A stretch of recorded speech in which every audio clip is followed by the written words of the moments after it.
Myth and legend tell us of a man who is both wise and prudent. A man whose intelligence brought both victory and closure for the Greeks at the Battle of Troy.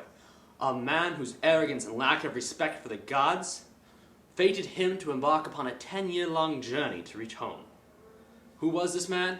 This man was Odysseus, and his journey, the Odyssey, in which he encountered many a monster, vanished many a foe, traveled thousands of miles, and even met some interesting people such as goddesses, giants, or cyclopses, as cannibals, a whole gamut of characters.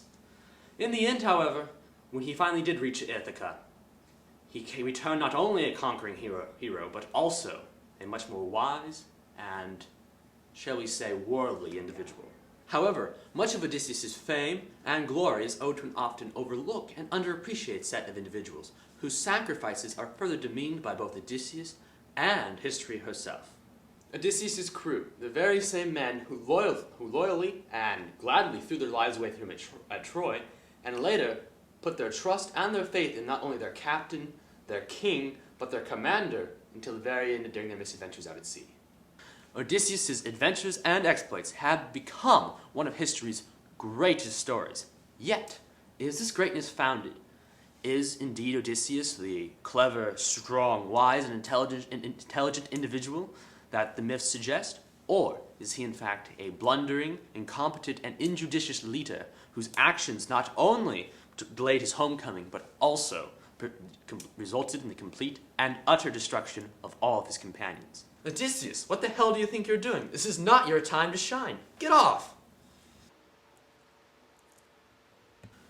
Today, Inside the Hero's Studio delves into the character of one of myth's greatest individuals, to see via the perspective of the crew whether Odysseus is indeed one of myth's greatest heroes, or, in fact, if he is merely just one of myth's greatest blunders.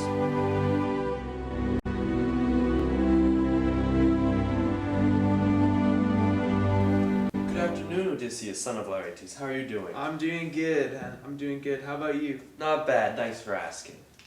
So, we have right here, you are the hero of Troy, the conquering hero of Troy, who, with the use of his intelligence rather than brains, was able to infiltrate the city and bring it down on its knees in one night. Yes, sir. I'm the only man that could do it. And in addition, went on a 10-year odyssey in order to return home. What can I say? I'm determined. When Odysseus sets out to do something, Odysseus just goes out and do it. There is no, there's no thought process here. You just do it. This is my destiny. This is my life. I see. And what of your men? My men? Obliques, Theodore, Anchor, Bemis, Dimitri, I take it. Well, you left Ithaca with 13 ships. Yeah. And on those 13 ships, you had, several hundred men on each ship. However, none of them made it back home with you. Okay, first off, war in Troy, a lot of people died. I didn't. I'm smart. I'm Odysseus. Odysseus doesn't get hurt, doesn't die. But, my men, not the brightest bunch, and then going home, accidents happen. He held my head under the water until the bubbles stopped. Yeah. I don't know if I really want to talk about that. Oh, okay. So after the battle, your victory at Troy, and you're going to sail back to Greece, you had a bit of a run-in with Poseidon, I believe. What kind of conflict? What developed between you two? Listen, Poseidon has been down at the bottom depths for a little too long. He's starting to mess with his head. The guy's a jerk, okay? Guy's a jerk. I've got the mandate of Athena and basically all the other gods, and what does Poseidon do? He throws obstacles in front of my way, every path. But you know what? I'm Odysseus. I overcome these obstacles. They don't slow me down. They don't stop me. I made it. I made it home. I won the war. He lost. Man versus God, man wins. Do you believe that? I'm living proof. So, I'm ready. All comers, anybody out there who wants a little piece of this, I'll take you on, man. I'll take you on. Viewers back at home, we are not endorsing this. The studio is not endorsing you want violence? I'll give you violence. Poseidon, please take no offense. Sorry, any anger that Poseidon has. Yeah, okay, next question. So did you, as a tactician, that you were very integral in the siege of Troy, yeah. Did you consider your men at all expendable?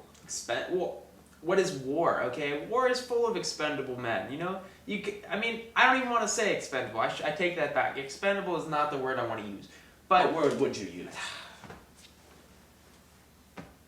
You know, I mean, worthless. I mean, you had to just, you know, use them. They were basically there to, you know, to buy time to keep me from coming in and kicking too much ass.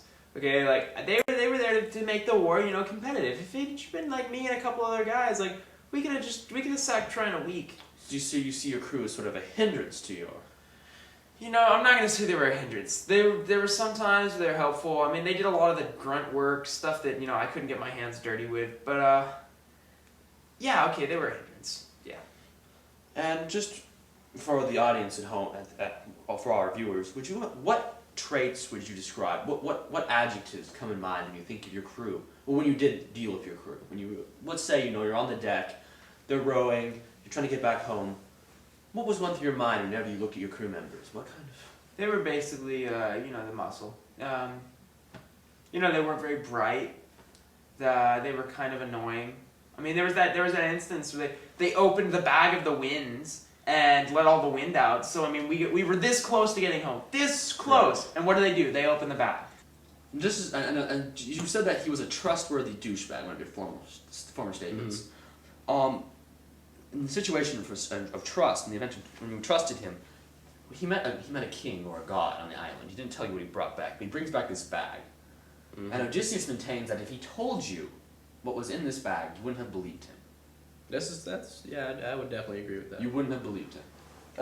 I would. I mean, Odysseus has done several things where, you know, he's been obscure about his actions, so I don't really trust the man in terms of what he says to us, but I trust him to get us home, so I definitely would not have believed him.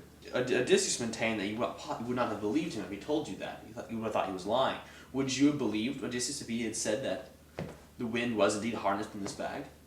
Yeah, I mean, we've seen gods. We've seen pretty good evidence of gods. People get ideas from gods.